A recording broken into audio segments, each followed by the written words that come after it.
everyone! 안녕하세요. 시원스쿨 IELTS 꿈나무분들, 대한민국 1타 강사 줄리정입니다. 지금부터 여러분들이 반드시 정복해야 하는 IELTS 시험, 저랑 같이 단기간에 원하는 점수, 재미를 더해서 함께 받도록 할게요. 그러면 오늘 첫 시간, 우리가 정복해야 되는 IELTS 시험 무엇인지 궁금하시잖아요. 제가 아주 친절하고 상세하게 설명해 드리도록 하겠습니다. IELTS 무엇의 약자일까요? International English Language Testing System. 요 말의 약자가 되겠고요. 어떤 사람들이 보통 IELTS 시험을 보냐면 해외로 유학을 가거나 취업을 고려하거나 또는 나는 이민 가서 살고 싶다. 이런 분들이 보통 IELTS 시험에 응시를 합니다. 그러면 주관 기관에 대해서 좀 알아볼까요? 호주, IDP, 그리고 영국 문화원 요 두 곳에서 우리가 시험을 신청해서 볼 수가 있고요. 캠브리지 대학에서 시험 문제를 출제하고 있습니다. 응시자 수 궁금하시죠? IELTS 아무래도 그렇게까지 유명한 시험은 아니에요. 토익이나 토플 같은 경우는 뭐 모르는 사람 별로 없죠. 하지만 나 지금 IELTS 공부해 라고 했을 때 IELTS가 뭐야? 주변에 이런 반응 굉장히 많이 나올 겁니다. 제가 처음 IELTS를 시험 본 게 지금으로부터 16년 전이거든요. 그때는 저도 몰랐어요. 그런데 어떻게 IELTS 시험을 제가 처음 치르게 됐냐면요. 저는 원래 미국으로 유학을 갈 생각을 하고 있었습니다. 그런데 어느 날 통역사로 University of Westminster라는 대학의 부스에서 그 학교에 관심 있는 한국인 유학생들을 대상으로 제가 통역을 했었어요. 그런데 그 일을 마치고 나서 그쪽 학교에서 오신 분이 저한테 미국 말고 우리 학교에 진학하는 건 어때? 그래서 제가 그래? 그러면 어떤 시험 봐야 돼? 토플도 괜찮지만 IELTS라는 시험을 봐봐. 오늘 내가 너 일하는 걸 보니까 너 IELTS 시험 보면 바로 점수가 나올 것 같아 라고 이야기를 하더라고요. 그래서 그 이야기를 듣고 바로 시험장에 가서 시험을 봤습니다. 그런데 대학원에 입학하고도 남을 점수가 짠 하고 나온 거예요. 네, 그래서 저는 IELTS와 인연이 되었습니다. 제가 봤을 때 당시에도 약 16년 전에도 대학 이 IELTS 관련돼서 알고 있는 응시하는 사람들은 약 1000명 정도밖에 되지 않았어요. 하지만 시간이 흘러서 현재는 33,000명 정도가 국내에서 응시를 하고 있는데요. 전 세계 수치는 어마어마합니다. 350만 명이에요. 엄청나게 많이 보죠. 해외, 전 세계 규모로 보면 IELTS를 보는 응시자 수와 토플을 보는 응시자 수가 크게 차이가 나지 않습니다. 그 이유는요. 인도와 중국 학생들이 IELTS 시험을 선호하기 때문이죠. 인도는 영국 식민지였고 또 중국 같은 경우도 IELTS에 대한 선호도가 굉장히 높아요. 세계에서 가장 인구가 많은 이 두 나라가 IELTS 시험을 응시하고 있기 때문에 전 세계적으로 보면 토플이나 IELTS 같은 경우 응시자 수 비슷하다는 걸 말씀드리겠습니다. IELTS 시험은 두 가지 종류가 있는데요. 대부분은 아카데믹 모듈에 응시를 하실 거예요. 여기 아카데믹 모듈 같은 경우는 대학교를 진학하려고 생각하시는 분들 혹은 대학원, 박사 과정을 진학하려고 생각하시는 분들이 보는 그런 모듈이 되겠고요. General Training 모듈 같은 경우는 이민을 고려하는 분들이 응시하는 모듈이 되겠습니다. 두 시험의 큰 차이는 Writing Task 1 정도이고요. 하지만 요즘에는 아카데믹으로 혹은 제너럴로 둘 중에 하나 선택해서 시험 점수 내도 돼 라고 하는 그런 곳들도 있습니다. 따라서 여러분 어떤 모듈을 봐야 하는지는 여러분이 생각하고 있는 대학이나 아니면 회사나 이민 조건 이런 것들을 무조건 꼼꼼히 보고 그리고 결정을 하셔야 되고요. 만약에 이민을 생각하고 있는데 아카데미로 보든 제너럴 트레이닝 모듈로 보든 상관이 없다라고 하면 무조건 저는 아카데믹 모듈로 준비하세요 라고 말씀을 드리고 싶어요. 왜냐? 제너럴이 리딩이 약간 조금 더 쉬워 보이긴 해요. 아니면 라이팅이 조금 더 쉬워 보이긴 합니다. 하지만 우리나라에는요. 제너럴보다는 아카데믹 모듈을 위한 그런 교재가 더 많이 나와 있고요. 그리고 제너럴 같은 경우 조금 더 쉬워 보이긴 하지만 아카데믹보다 더 많은 문제를 맞아야지 같은 점수가 되기 때문에 저는 여러분이 둘 중에 하나를 선택할 수 있는 경우라면 아카데믹 모듈을 보세요 라고 말씀을 드리고 싶어요. 시험 일정, 접수, 응시료 또 얼마인지 또 알아봐야 되잖아요. 네, 시험은 페이퍼 베이스드, 네, 정말 종이에다가 쓰는 거, 네, 종이에다 써가지고 연필이나 샤프로 써가지고 답안지를 제출하는 페이퍼 베이스드는 한 달에 4회 응시를 할 수 있습니다. 보통 토요일에 3번, 목요일에 1번 이렇게 구성이 되고요. IELTS는 컴퓨터로도 볼 수가 있어요. Computer Delivered IELTS, 우리가 줄여서 CDI라고 하는데요. 이 I는 네, 뭐 일주일에 6일, 네, 굉장히 자주 시험을 볼 수가 있습니다. 이러한 시험 관련된 거는 IDP 에듀케이션이나 영국문화원에서 보고 확인하고 접수를 할 수가 있습니다. 그래서 여기 말씀드린 영국문화원과 호주 IDP 에듀케이션 직접 방문하셔도 되고 뭐 요즘 다 온라인으로 신청을 많이 하시죠. 273,000 원이에요. 네, 만만치 않습니다. 왜 이렇게 비싼가요? 라이팅 같은 경우 네, 전문 이그제미너가 다 일일이 채점을 해야 되고 스피킹 같은 경우 원어민과 그리고 학생이 1대1로 11분에서 14분까지 진행이 되기 때문에 일단은 뭐 인건비나 이런 것들 생각해서 시험 비용이 만만치가 않습니다. 제가 처음 IELTS 시험을 본 16년 전에는 83,000원이었어요. 그리고 이 응시료가 한 1, 2년마다 야금야금씩 오르고 있습니다. 따라서 273,000원이 좀 부담스러우신 분은 하루빨리 시험, 네, 더 오르기 전에 시험을 응시한다라는 생각을 가지고 계셔도 좋을 것 같습니다. 시험 장소는 어떨까요? 시험 장소는 서울, 경기에 물론 몰려 있지만 다른 대도시에도 많이 있습니다. 그래서 부산이나 대전이나 이런 곳에도 있으니까 이것도 영국문화원 혹은 호주 IDP에서 확인을 하실 수가 있습니다.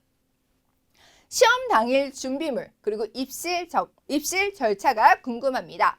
준비물은요 너무나 간단합니다. 일단은 필기구, 네, 페이퍼 베이스드의 경우에는 연필이나 샤프 그리고 우리 지워야 되잖아요. 그래서 지우개, 네, 연필이나 샤프 또는 지우개 그리고 가장 중요한 거 뭐 이런 것들은 가서 안 가져갔어요 빌려주세요 뭐 하면 될 수 있겠죠. 하지만 가장 중요한 거 유효한 여권 원본 플러스 그리고 이 원본을 한 장 카피한 요 사본까지 두 가지 다 가지고 가야 합니다. 입실 절차에 대해서 보면요. 먼저 고사장이 도착을 해요. 페이퍼 베이스드 같은 경우로 말씀을 드리겠습니다. 오전 8시까지는 무조건 고사장에 도착을 하셔야 돼요. 제가 아직도 기억이 나는 게 한양대에서 시험을 보는 학생이 있었어요. 근데 그날 시험을 못 봤습니다. 왜요? 한양대에 7시까지 도착을 했어요. 굉장히 빨리 도착을 했죠. 그런데 한양대가 워낙 크잖아요. 그리고 이 친구 길치예요. 그래서 계속 헤매다가 시간을 보니까 9시. 이래서 네, 들어가지 못해서 그냥 그날 돈 날리고 하루 날리고 네, 막 울면서 연락 왔던 그런 기억이 납니다. 따라서 여러분이 신청한 그 고사장 어디인지 한양대학교 이렇게만 아시면 안 되고요. 한양대학교에 어떤 건물에 몇 층인지까지 반드시 체크를 하시고 무조건 여유 있게 집에서 나가야 됩니다. 이날 최소한 6시에는 일어나셔야 되겠죠. 네, 6시, 네, 저도 요즘엔 자신이 없는 시간이긴 하지만 그래서 시험장에 무조건 8시까지는 도착을 해주시고요. 응시 번호 확인하고 응시자 대기실에서 대기를 합니다. 입시 절차 시작을 알리고요. 그리고 소지품, 가방이나 이런 것들 다 맡기고 나서 사진 촬영하고 지문도 스캔을 합니다. 그래서 이날 뭐 우리는 막 헐레벌떡 일어나가지고 뭐 메이크업도 못하고 머리도 제대로 못 감고 이러고 오겠지만 그래도 요 사진이 부착이 된 성적표를 받을 거기 때문에 가급적이면 그래도 좀 단정하게 하고 가는 게 좋겠죠. 그리고 나서 우리 고사장에 입시를 합니다.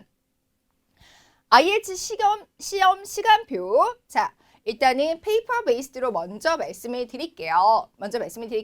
자, 8시까지 고사장에 입시를 하면 8시 50분부터 이제 간단하게 네, 그 시험 운영하시는 분들이 브리핑을 합니다. 답안지 작성할 때 이런 거 유의해 주시고요. 그래서 시험은 어떻게 진행합니다. 라고 이야기를 해요. 라이팅부터 시작을 합니다. 라이팅은 1시간이 주어지고요. task 1, 2, 두 개의 문제를 쓰는 거예요. 아카데믹 같은 경우는 writing task 1이 그래프를 분석하는 거, 제너럴 트레이닝 모듈 같은 경우는 편지 쓰기로 구성이 되어 있고요. task 2 같은 경우는 에세이, 제너럴이든 아카데믹은 공통이 되어 있습니다. 그래서 에세이를 작성을 합니다. 그런데 타스크 1은 150단어 이상, 타스크 2는 250단어 이상 쓰는 거예요. 따라서 단어 수가 많은 게 배점이 더 높겠죠. 타스크 2부터 라이팅을 쓰고 그 다음에 타스크 1을 쓰는 게 점수를 더 높게 받는 그런 요령이 되겠습니다. 라이팅 1시간이 끝나면 중간에 쉬는 시간 있나요? 거의 없어요. 라이팅, 그리고 리딩, 그리고 리스닝 순서로 진행이 되는데 요 사이에는 쉬는 시간이 없습니다. 근데 문제를 풀다 보니까 너무 화장실에 가고 싶어. 그럴 때는 리스닝, 리코딩이 돌아가는 시간 제외, 그리고 라이팅 시험이 끝나서 리딩 진행하는 요 시간을 제외하고 시험 중간에 잠깐 화장실에 갔다 올 수는 있습니다. 하지만 시험을 보다가 화장실에 갔다 오면 그 사이에 몇 문제를 못 풀기 때문에 절대로 그런 일은 없어야 되겠죠. 그래서 커피 좋아하시는 분들, 뭐 이런 분들 약간 좀 그날 화장실 컨디션 체크해 주셔야 되겠습니다. 자, 리딩 같은 경우 라이팅 끝나고 리딩이 바로 시작을 하는데요. 리딩도 1시간입니다. 근데 리딩의 주의사항은 3개의 패시지가 주어지는데 각 패시지당 13개에서 14문제, 총 40문제로 구성이 돼요. 그래서 아카데믹 같은 경우는 패시지 1, 2는 13문제, 13문제, 그리고 패시지 3가 14문제로 구성이 됩니다. 1시간 안에 40문제를 모두 다 풀고 그리고 답을 답안지에까지 옮겨 적어야 되기 때문에 추가로 답을 옮겨 적는 시간이 주어지지 않거든요. 그래서 리딩은 한 두세 문제 풀고 답안지에 옮기고 두세 문제 풀고 답안지에 옮기고 이렇게 해서 5분 남았습니다 라고 했을 때는 내가 못 푼 거 한두 개 빼고는 내가 푼 답들이 다 답안지에 옮겨 적혀져 있어야 돼요. 시험 완료되었습니다 라고 했는데 잠깐만요 몇 개만 더 적을게요 하면은 부정 처리, 실격이 됩니다. 답안지 걷어가지 않습니다. 따라서 무조건 내가 푼 문제들은 시험 5분 전에 답안지 제출 5분 전에 옮겨 적혀 있는지를 확인해 주셔야 돼요.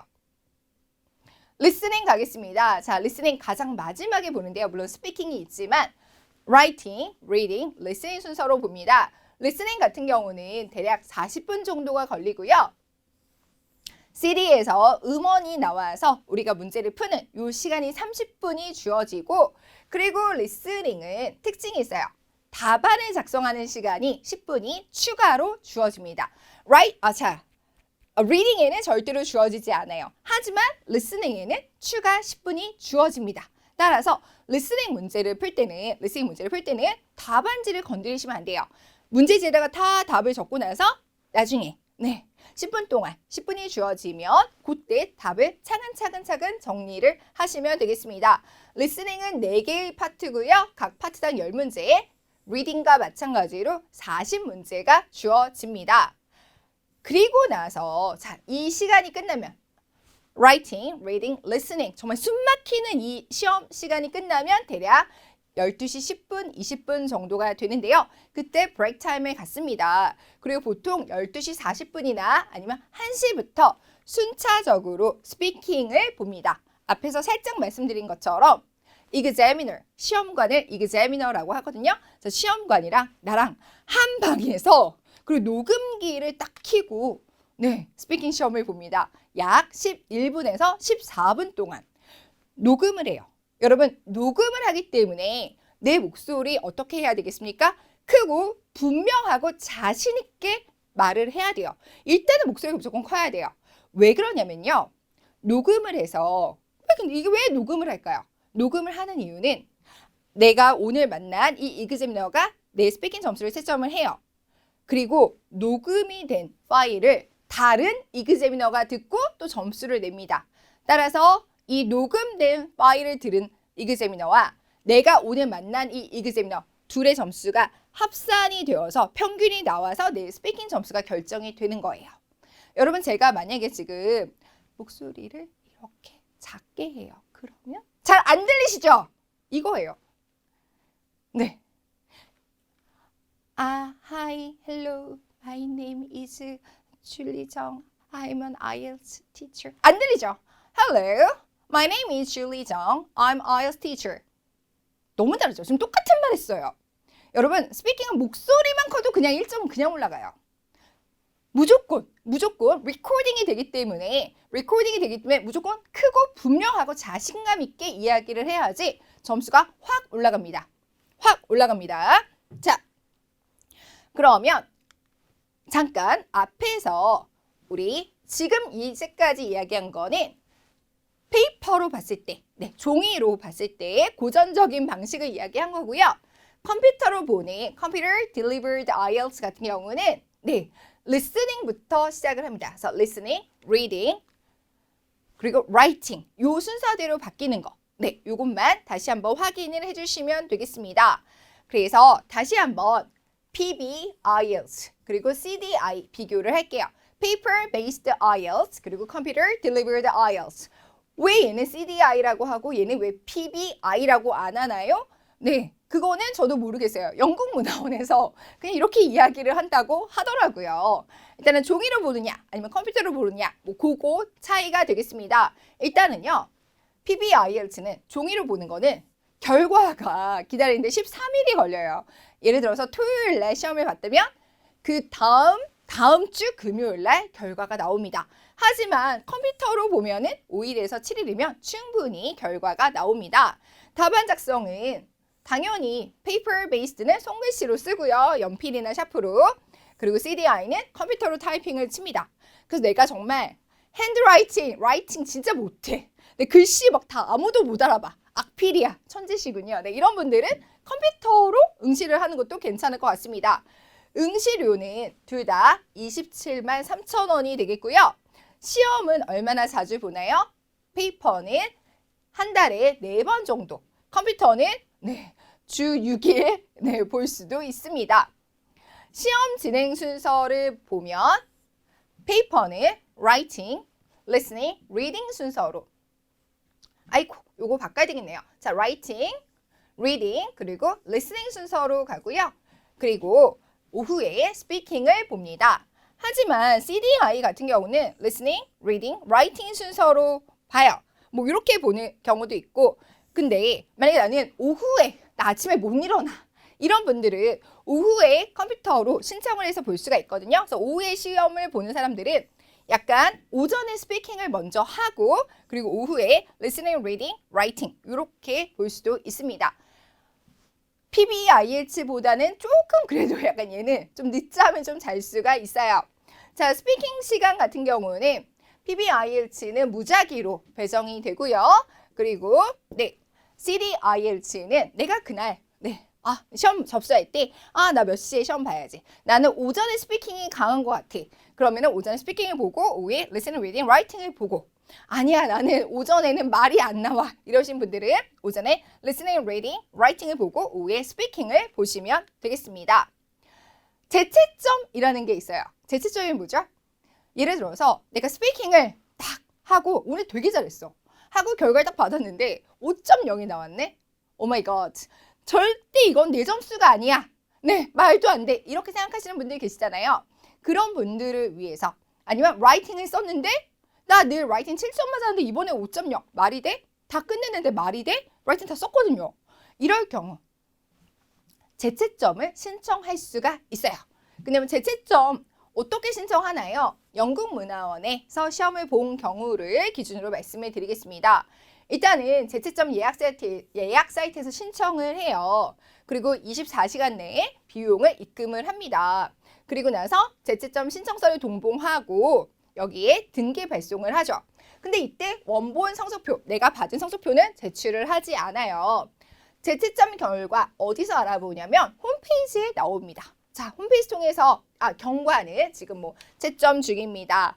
아직 시간이 더 걸립니다. 이런 것들을 홈페이지에서 확인하고 결과가 딱 나오면 이메일로 딱 통지를 해줍니다. 여기서 너무 좋은 거.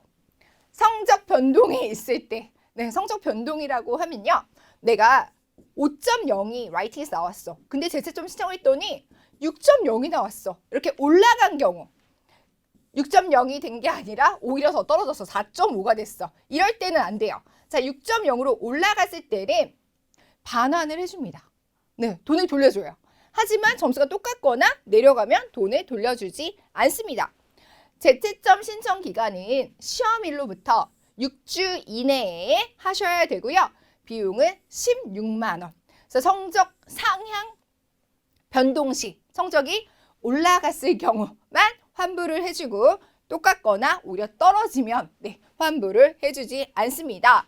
얼마나 걸리나요? 접수 완료하고 나서 1주에서 4주까지도 우리나라만큼 빠른 데 없습니다. 우리나라만큼 빠른 데 없어요. 그래서 아무래도 시간이 조금 걸립니다. 그럼 재채점을 언제 신청을 하는 게 좋을까요? 예를 들어서 내가 이번 시험에 그러니까 이치밴드 6.5가 있는 경우 이번 시험 다 6점을 다 넘겼는데 스피킹만 6.0이야. 그러면 안 되죠. 이치밴드 6.5를 받아야 되는데 스피킹만 6.0이면 조건에 맞지 않아요. 이럴 경우 근데 나는 아무리 생각해도 동문서답도 안 했고 대답도 굉장히 잘했고 나는 늘 스피킹에서는 7.0을 받았어. 이런 경우에는 한번 신청을 해보시는 것도 괜찮죠. 왜냐하면 다시 시험을 봤는데 이번에는 리스닝하고 리딩이 6.0이 나왔어. 이치밴드 6.5를 무조건 넘겨야 되는데 이런 경우가 발생할 수가 있으니까 한 과목만 0.5점만 올리면 되는데 이럴 경우에 재채점을 고려해 보시는 게 좋겠습니다. 성적 확인 PB는 13일 정도 걸리고 CDI는 5일에서 7일 정도로 나 성질 급하다. 빨리 결과 나와야 된다 라고 하시는 분들은 컴퓨터로 보시는 거 권해드립니다. 채점 기준, 이거는 절대적이지 않아요. 절대적이지 않고요. 제가 대략적으로만 이야기를 한 겁니다.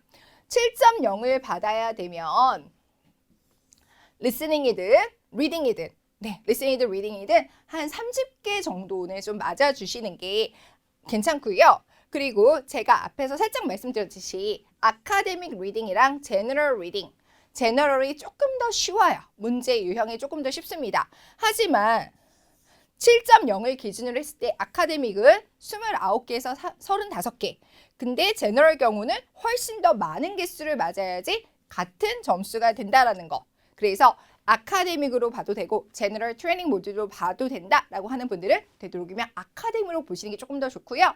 제너럴 리딩 같은 경우는 약간 좀 트릭이 좀 있어요. 아카데믹은 문제를 꼬지 않아요. 근데 제너럴 약간 이렇게 좀 트릭이 있어요. 그래서 저는 아카데믹을 조금 강추를 해드립니다.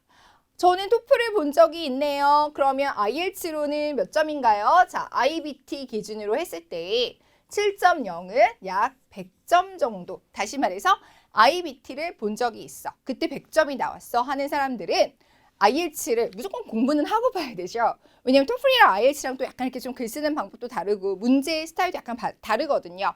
IELTS 조금 더 공부를 하고 시험을 보면 그래도 나는 뭐 토플 100점 정도의 실력이니까 조금만 공부하면 7.0이 나올 겁니다.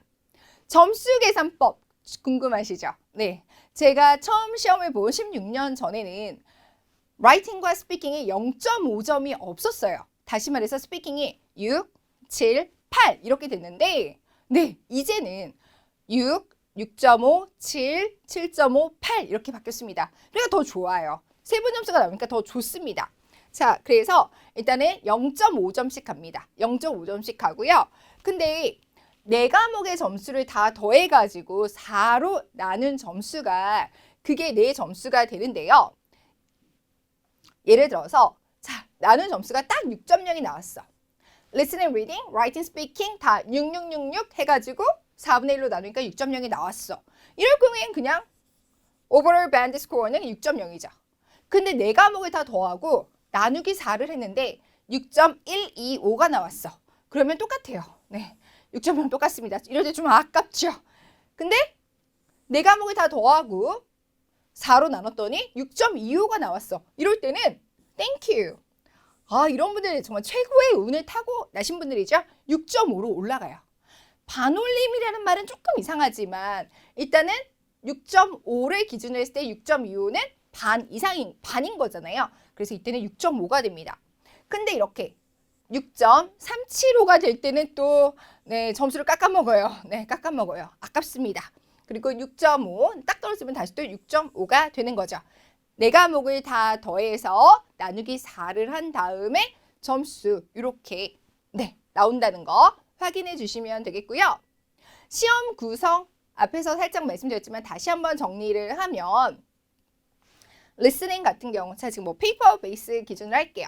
자 리스닝 같은 경우는 4개의 파트고 그리고 40문제가 나옵니다. 하지만 답을 답안지에 옮겨 적는 추가 10분이 주어지고요. 리딩 같은 경우 제너럴 트레이닝 리딩이랑 아카데믹 리딩이랑 살짝 달라요. 살짝 다른데 왜냐면 섹션 1, 2에서 조금 다릅니다. 하지만 섹션 3, 그러니까 패시지 3라고도 하는 그 마지막 패시지는 유형은 비슷합니다. 네, 유형은 비슷하고 근데 총 둘 다 40문제고 둘 다 60분씩 주어지고요. 리딩과는 다르게 추가로 답을 답안지에 옮겨 적는 시간은 주어지지 않습니다. General Training Writing 같은 경우는 타스크 1이 편지 쓰기 그리고 아카데믹 라이팅 경우 타스크 1은 그래프를 분석합니다.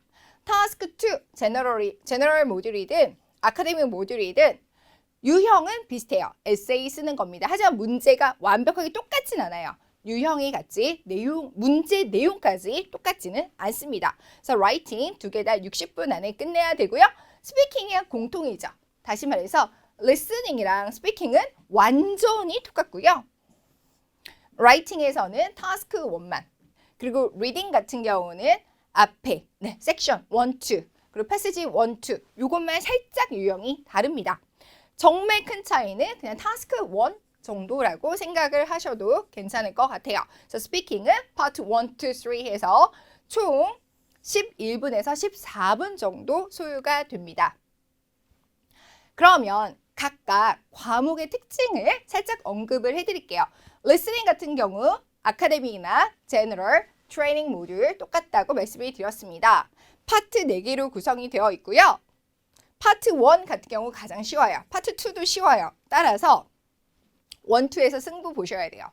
가장 어려운 아이 파트 3 되겠습니다. 얘는 객관식, 멀티플 초이스가 엄청 많이 나오는데 우리는 보통 객관식에 익숙해져 있지만 실제 리스닝은 객관식은 너무 어려워요. 그래서 파트 3에서 굉장히 많이 망하고요.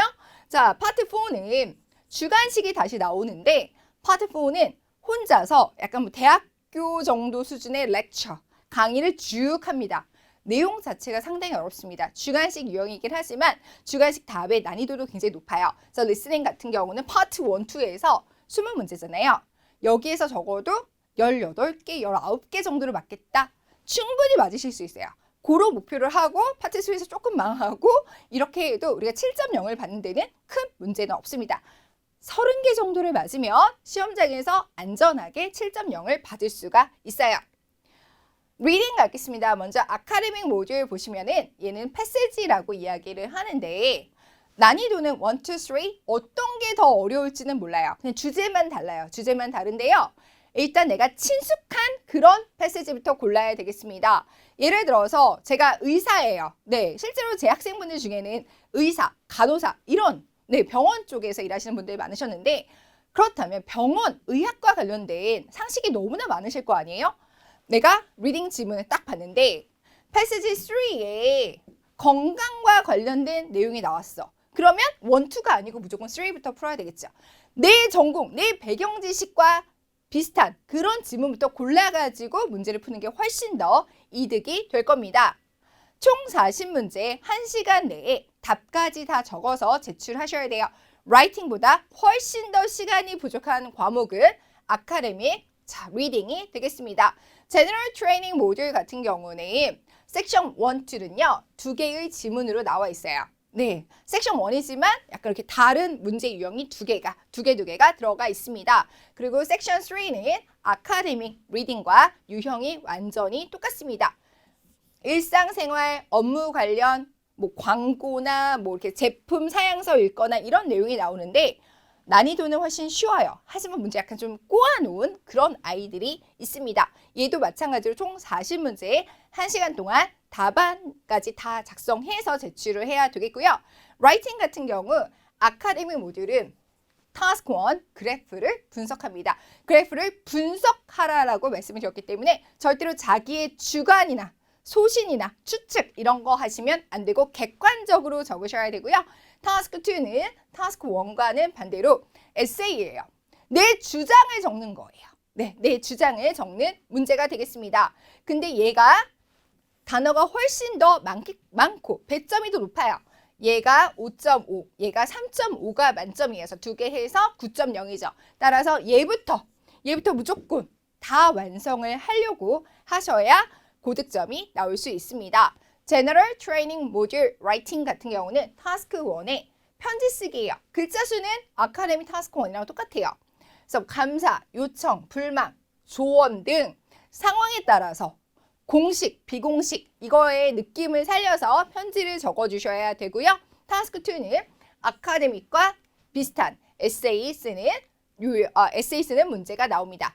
스피킹 같은 경우 아카데믹과 제너럴 트레이닝 모듈 똑같은데요. 파트 1, 2, 3로 나뉘어집니다. 근데 파트 1과 파트 3는 정말 스피킹이에요. 물어봐요. What's your name? Please tell me something about your family. 이런 식으로 물어봐요. 근데 파트 2는 큐카드를 줍니다. 큐카드가 뭐지? 그냥 문제가 적힌 종이를 줘요. 그러면 You are given for 1 minute to think about this topic. 여러분이 1분 동안 이 토픽에 대해서 생각할 시간이 주어집니다. 그때 연필도 주고요. 종이도 줘요. 그래서 막 내가 적는 거예요. 그리고 Are you ready? Now you need to speak about this topic 1 to 2 minutes. 1분에서 2분 동안 너는 이 토픽에 대해서 이야기해야 돼 라고 얘기를 하는데 그럼 1분에서 2분이면 얼마만큼 대답을 해야 될까? 저는 1분 30초에서 2분까지 대답을 꼭 해주세요. 1분 미만으로 이야기하면 엄청난 감점입니다. 그래서 최대한 이야기를 많이 해주시고 자 그러면 다시 또 파트 3는 이 파트 2에서 받은 그 문제와 관련된 주제가 파트 3에서 조금 더 심화되어서 나옵니다. 스피킹 파트 1, 2, 3는 우리 뒤에 스피킹 할 때 제가 조금 더 설명을 해드리도록 하겠습니다. 그래서 아카데믹 모듈과 제너럴 트레이닝 모듈의 공통점 및 차이점 정리를 해드리면 리스닝하고 스피킹은 완전히 똑같다. 리딩은 여기 두 개가 약간 유형이 다르지만 세 번째는 유형이 완전 똑같다. 라이팅 타스크 1과 라이팅 타스크 1은 다르지만 그리고 타스크 2는 내용은 다르지만 문제는 똑같습니다. 얘는 다르지만 똑같고 하지만 리딩은 뭐 엄청나게 큰 차이는 없죠. 우리가 아카데믹과 제너럴 트레이닝 모듈의 딱 차이점은 가장 큰 거는 타스크 1이 그래프 분석이냐 혹은 편지 쓰기냐 이 차이가 가장 큰 것 같습니다. IELTS 그러면 어디서 채택을 했나요? 우리나라에서 좀 궁금해요 라고 하시는 분들 우리나라 대부분의 대학에서요. IELTS를 영어 졸업시험으로 인정해 주는 곳이 점점점 늘어나고 있습니다. 그리고 국내 기업에서도 우리 영어 성적 제출할 때도 IELTS를 받아주는 이런 유명한 회사들이 많고요. 그럼 대략 어느 정도 생각하셔야 돼요? 라고 할 때 교환학생 같은 경우는 예전에는 다 6.0이었는데 요즘에는 6.0 또는 6.5 이상을 요구하는 학교들이 점점점 늘어나고 있습니다. 그리고 국내 기업도 한 6.5 정도 따라서 최소한 6.0 또는 6.5 정도는 받아야지 이 성적표를 써먹을 곳이 많이 있어요. 교환학생 굉장히 너무 좋은 것 같아요. 네, 제가 대학을 다녔을 때는 이렇게 교환학생 프로그램이 있기는 있었는데 이렇게까지 널리 이용되고 있지는 않았습니다. 그래서 여러분 IELTS 6.0 또는 6.5를 받고 이 교환학생을 꼭 신청하셨으면 좋겠어요. 왜냐하면 국내 대학금을 그대로 내고 이 돈으로 훨씬 더 비싼 외국의 대학에서 잠깐 공부를 하고 올 수 있는 거잖아요. 얼마나 좋습니까? 리스크도 좀 적고 왜냐면 내가 대학을 마치고 대학원을 외국으로 가겠다. 이러면 비용도 너무나 많이 들고 약간 좀 리스크가 좀 있죠. 근데 교환학생이야말로 내가 유학에 대해서 생각이 있다면 미리 맛볼 수 있는 그래도 비교적 안전하면서 새로운 경험을 할 수 있는 그런 아주 좋은 프로그램인 것 같습니다. 그래서 뭐 외국 같은 경우는 연영반 국가대학 및 미국 상위 100개 대학 중에서 97개 여러분이 다 알고 있는 그 유명한 미국에 있는 대학에서 다 IELTS를 받아주고 있습니다. 해외 이민과 취업에도 무조건 IELTS죠. 반드시 지켜야 할 불법 3가지 너무나 강조하면서 오늘 이제 마치기 시작을 할 건데요. Study with a teacher. 저랑 같이 꼭 공부하세요. 여러분이 영어를 아무리 잘한다 하더라도 IELTS에 대해서는 잘 모르시잖아요. IELTS와 영어는 또 약간 좀 다른 이야기입니다. 다른 이야기입니다. 그래서 이 강의를 통해서 제가 이거 주의하세요. 이건 꼭 외우세요. 이렇게 연습하세요 라고 하는 거 다 적어서 그대로 하시면 제가 하라는 대로만 하시면 여러분 점수 금방 나와요. 점수 금방 나옵니다. Read a newspaper. 신문 좀 읽으시고요. 아니면 뉴스라도 꼭 보셨으면 좋겠어요. 해외 신문, 해외 뉴스 보라고요? 그럴 수 있으면 좋지만 너무 어렵잖아요. 국내 거 보셔도 좋습니다. 제가 이거를 강조하는 이유는 뭐냐면 여러분 라이팅이나 스피킹에 할 말이 없어요. 근데 뉴스나 신문을 보면은 할 말이 점점점 생깁니다. 국내 거라도 좋으니까 뭔가 시사적인 거, 어떤 일이 세상에서 이루어지고 있는지 이거에 대해서 반드시 관심을 가지시고요. Never stop. 예를 들어서 저 다음 달에 너무나 중요한 일이 있어서 한 달 공부하다가 한 3달 쉬어야 될 것 같은데요. 그러면 그 일 다 마치고 나서 그 다음에 시작하세요. 2달 공부하고 3달 쉬고 2달 공부하고 또 한 달 쉬고 이거 굉장히 비효율적이고요. 오히려 시작하지 않으면 못합니다. 그래서 여러분이 지금 이 강의를 딱 신청을 했어. 근데 나 다음 주부터 굉장히 큰일이 있는데 이런 분들이 별로 안 계실 거예요. 일단은 시작을 했으면 무라도 썰으세요. 네, 일단 칼을 뺐으면 무라도 썰어. 중간에 끊기면 안 돼요. 지금은 여러분 물론 목표는 점수에 따라서 다르겠지만 최소한 2-3달은 친구 일주일에 한 번만 만나세요. 일주일에 한 번만 만나고 평일에는 저랑 같이 노세요. 네, 저랑 같이 인강 보면서 제 책 보면서 그러면 제가 재밌게 놀아드릴게요. 친한 친구 일주일에 한 번만 보십시오. 토요일에 쫙 몰아서 보세요. 그리고 나머지는 저랑 같이 IELTS로 같이 놀겠습니다. 목표 점수 달성 시까지 무조건 이것만 하셔야 돼요. 다른데 distracted, 관심이 다른 데로 분산이 되면 점수 계속 안 나오고 헷갈려요. 헷갈리는 순간 정말 점수 안 나오고 너무 힘들어집니다. IELTS 공부 다이어트예요. 다이어트입니다. 네, 일주일 6일은 열심히 공부하고 하루 치팅데이 실컷 드세요. 네, 실컷 친구 만나고 실컷 놀고 그리고 다시 평일에는 저랑 같이 놉니다. 저는 오늘 강의를 제가 영국에 가자마자 찍었던 사진으로 마감을 하고 싶은데요. 기네스, 영국의 대표적인 흑맥주죠. 네, 기네스, 닥비어, 흑맥주는 닥비어라고 하는데요. 영국에 도착해서 그 다음날 펍에 가서 흑맥주를 마셨던 그 기억입니다. 벌써 저의 15, 16년 전 모습이네요. 너무 설렜고요. 그리고 이때는 제가 IELTS 강사가 되리라고는 단 한 번도 꿈을 꾸지 않았던 그런 날이었습니다. IELTS 열심히 공부하시다 보면요. 여러분들이 상상하는 그 이상의 기회가 오고 그 이상의 행운이 옵니다. 무조건 점수 잘 받아주세요. 왜냐면요. 여러분들의 연봉이, 여러분들의 미래가, 여러분들의 직업이 어떻게 바뀔지 모르거든요. 하지만 이 IELTS를 잘 따주시면 무조건 여러분들의 인생에 플러스 알파가 됩니다. 제가 하는 말, 여러분들이 저랑 같이 공부해서 점수 따고 1-2년 정도 지나면 분명 느끼실 거예요.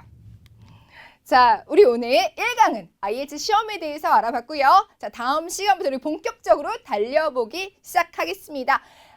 지피지기면 100점 100승. 우리 오늘 IELTS 시험에 대해서 잘 숙지를 했고 다음 시간부터 문법부터 시작하겠습니다. 자, 강의실에서 기다릴게요.